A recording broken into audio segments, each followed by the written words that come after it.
በመከላከያ ሰራዊት ህዳሴ ግድብ ዙሪያ የታጠቁ በጸረ ሰላም ኃይሎች ላይ የሚወሰድ እርምጃ ተጠናክሮ እንደሚቀጥል ገለጸ።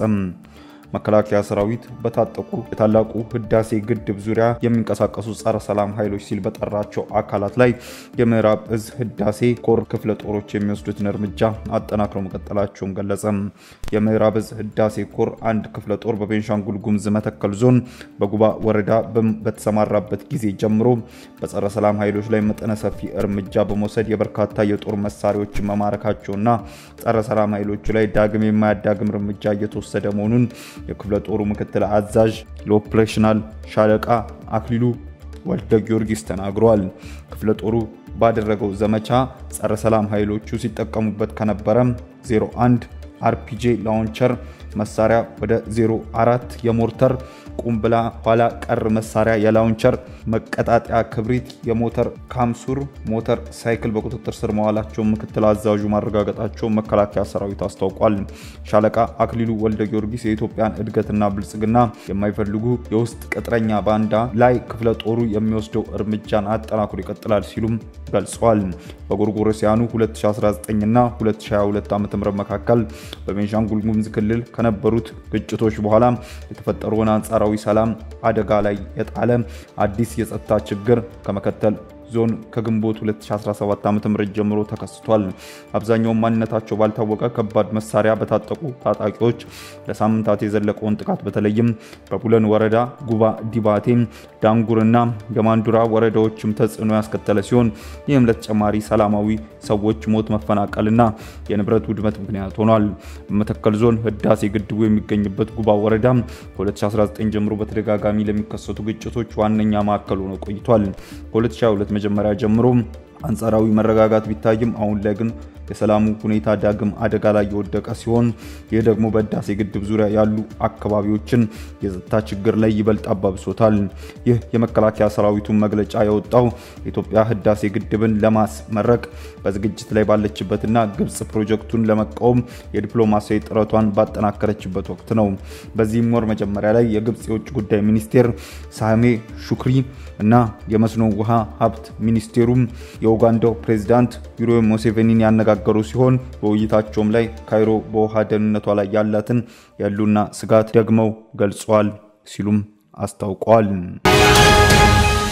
ያቤሎ አውሮፕላን ማረፊያ አገልግሎት መስጠት ጀመረ። የኢትዮጵያ አየር መንገድ 23ኛ የሀገር ውስጥ መዳረሻ የሆነው ያቤሎ አየር ማረፊያ ትላንትና ነሐሴ 25 ቀን ተመርቆም አገልግሎት መስጠት ጀምሯል። የምረቃ መርሃ ግብሩ ላይ ምክትል ጠቅላይ ሚኒስትር ተመስገን ጥሩነህ፣ የኦሮሚያ ክልል ርዕሰ መስተዳድር ሽመልስ አብዲሳ፣ የኢትዮጵያ አየር መንገድ ዋና ስራ አስፈጻሚ መስፍን ጣሶና ሌሎች ከፍተኛ የመንግስት የሥራ ኃላፊዎች ተገኝተዋል። የአየር ማረፊያው 1 ቢሊዮን ብር ወጪ የተደረገበትና ግንባታው 4 ዓመታትን የፈጀ ሲሆን ከትላንትና ነሐሴ 25 ቀን ጀምሮ በሳምንት 3 ቀን በረራዎች እንደሚያደርግ ገልጿል። የአየር ማረፊያው ስራ መጀመር በለውጥ ጉዞ ላይ የሚገኘውን የቦረና ዞንን ለማስተዋወቅና ጎብኚዎችን ቁጥጥር ለመጨመር ከፍተኛ አበርክቶ እንደሚኖረው ተጠቁሟል። ምክትል ጠቅላይ ሚኒስትር ተመስገን ጥሩነህ በአውሮፕላን ማረፊያው የቦረና ባህል ታሪክ የገዳ ስርዓት ያቤሎን የአዋፋት መናኸሪያ የቦረና ፓርክንና ለማየትም ለማድነቅ እድልን ይሰጣል ሲሉም ጠቅሷል። ከመላ ኢትዮጵያ ጋር በንግድ የተሳሰረው የቦረና ህዝብ ይበልጥ የሚያስተሳስርም ነው ብሏል። የኦሮሚያ ክልል ርዕሰ መስተዳድር ሽመልስ አብዲሳ ከመሃል ሀገር ርቀው ለሚገኙ አካባቢዎች መሰረተ ልማቶችን በማሟላት ያላቸውን ትስስር እንዲጠናከርም እየተሰራ እንደሆነ ገልጿል። ያቤሎ አውሮፕላን ማረፊያ ምረቃና ስራ ጅማሩ የዚህ ማሳያ ነው ሲሉ ተናግረዋል። የኢትዮጵያ አየር ኃይል ዋና አዛዥና የኢትዮጵያ አየር መንገድ ቦርድ ሰብሳቢ ሌተናንት ጀነራል ይርማ መርዳሳ በበኩላቸው በአራቱ ሀገራት ጫፎች ያሉ ዜጎች በአቪዬሽን ለማስተሳሰር እየተሰራ መሆኑን ገልጸዋል። በኢትዮጵያ ከባድ አውሎ ንፋስን ቀላቅሎ በሚጥለው ከባድ ዝናብ የተነሳ 125000 ሰዎች በጎርፍ አደጋ ተጠቂ ሆነዋል። ተጨማሪ የጎርፍ መጥለቅለቅም ይጠበቃል ተብሏል። በኢትዮጵያ በአሁኑ ክረምት ወቅት አውሎ ንፋስን ቀላቅሎ የጣለ ከባድ ዝናብ ሐምሌ ወር ጀምሮ ቢያንስ 125000 ሰዎችን በጎርፍ አደጋ ማጥቃቱን ገልጿል። በቀጠሉት ሳምንታትም ተጨማሪ የጎርፍ መጥለቅለቅ ሊኖር ይችላል ሲሉ ትንበያዎች አስጠንቅቀዋል። በአውሮፓ ሲቪል ጥበቃ እና ሰብአዊ እርዳታ ኦፕሬሽኖች ኢሲኤችኦ እንዳስታወቀው ጎርፉ በኦሮሚያ ክልል ደቡብ ምዕራብ ሸዋና ምዕራብ ጎጂ ዞኖች በትግራይ ሽሬ አካባቢዎች እንዲሁም በአማራ ክልል ሰሜን ሸዋ ዞን በተለይም ጃራ በተባለ የተፈናቃዮች መጠለያ ጣቢያ በሰዎች ላይ ጉዳት አድርሷል። ባለስልጣናትና የእርዳታ ድርጅቶች መጠነ ሰፊ ውድመት መድረሱን ያመላከቱ ሲሆን የተፈናቃዮች መጠለያ ጣቢያዎች የምግብ ክምችቶችም የእርሻ ሰብሎችና ከብቶች ለውድመትና ለጥፋት መዳረጋቸው ተገልጿል።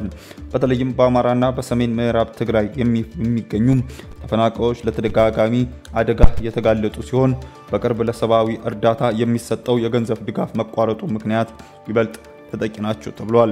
የዓለም ምግብ ፕሮግራም የአደጋ ትንተና እና ካርታ ADAM ትንበያ እንዳመላክተው ከፍተኛ የሆነ የጎርፍ አደጋ እስከ መስከረም አጋማሽ ድረስ የሚቀጥል ሲሆን በሰሜን መካከለኛውና በምዕራብ ኢትዮጵያ አካባቢዎች የሚገኙ ተጨማሪ ሰዎችንም ሊጎዳ ይችላል ተብሏል። ውድ ተመልካቾቻችን በዕለታዊው የዛሬ ውሎ ፕሮግራማችን ይዘንላችሁ የቀረብናቸው ዋና መረጃዎች እነዚህ ነበሩ። ከፕሮግራም ጋር አብሬያችሁ ቆይታ ያደረኩት እኔ አብዲስ አደፋር ነበርኩ። ከሌሎች የኬሎ ሚዲያ ፕሮግራሞች ጋር መልካም ቆይታ